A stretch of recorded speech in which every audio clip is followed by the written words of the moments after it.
Le miracle que Pierre a fait est venu de la décision de Dieu de lui faire don du Saint-Esprit.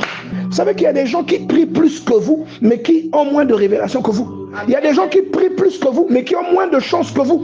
Il y a des gens qui prient plus que vous, mais qui ont moins d'onction que vous. Pourquoi? Parce que Dieu l'a voulu ainsi. Dans l'onction que quelqu'un manifeste, il y a ce que Dieu décide que cette personne doit manifester. Que les gens aient été d'accord ou pas, ces choses-là étaient pour lui. Est-ce que vous savez qu'il y a des gens qui pêchent plus que vous, mais qui sont quand même plus élevés que vous? Amen. Il y a des gens qui pêchent plus que vous, mais qui accomplissent quand même plus d'exploits que vous. David a péché plus que Saül, mais David est resté bien au-dessus de Saül parce que Dieu l'a voulu ainsi.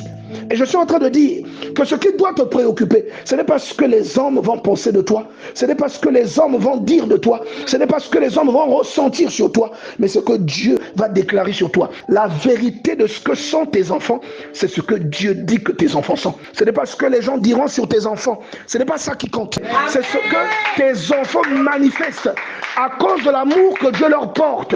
C'est ça que tes enfants deviennent. Plus personne ne peut te maudire.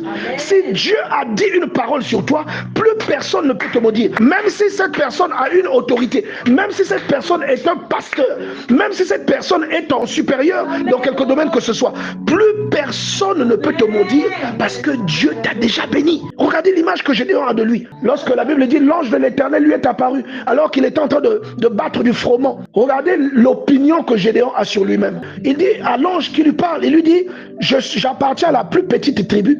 La maison de mon père est la plus petite de la tribu et je suis le plus petit parmi mes frères. Regardez l'image qu'il a de lui, une image dégradée. Il était le moins important aux yeux des hommes, mais aux yeux de Dieu, c'était un vaillant héros. Dieu disait autre chose sur lui, mais il ne savait pas ce que Dieu avait dit de lui qu'il était. Et après, l'ange de l'Éternel va l'informer, il va lui dire: va avec cette force que je te donne, délivre Israël. Il ne savait même pas que Dieu lui avait donné une force. Il ne le savait pas. Je ne sais pas quel surnom on t'a donné. Je ne sais pas qu'est-ce que les gens ont dit de toi que tu es. Alléluia. On t'a surnommé la grosse, on t'a surnommé peut-être, je ne sais pas. On t'a donné des surnoms en fonction de ce que tu traverses. Mais ce que tu es, ce n'est pas ce surnom. Ce que tu es, c'est comment Dieu te voit. Devant Pilate, Jésus était un simple juif. Mais dans le monde de l'esprit, Pilate était devant son Créateur. Pilate était devant un roi. Et Jésus lui dit que le pouvoir que tu l'as parce qu'il t'a été donné sur moi. Mais lorsque vous lisez les évangiles, que vous voyez Jésus sur la montagne avec Pierre, Jacques et Jean.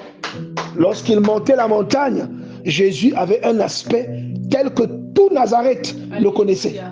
Mais quand ils sont arrivés au sommet de la montagne, Pierre, Jacques et Jean ont vu Jésus sous un aspect qu'ils n'avaient jamais vu de lui. Il y a une nature qui est de Dieu, que Dieu t'a donnée. Une nature à laquelle Dieu t'a attaché. Une nature qui est la réalité de ce que tu es en esprit. Une nature qui te permet de commander aux événements. Une nature qui te permet de commander aux morts. Les morts ressuscitent. À commander aux situations qui sont en train de se dégrader dans ta vie, de reprendre vie, de fleurir de nouveau. De commander à une question qui te faisait pleurer, de te faire aujourd'hui maintenant rire. Tu as cette capacité.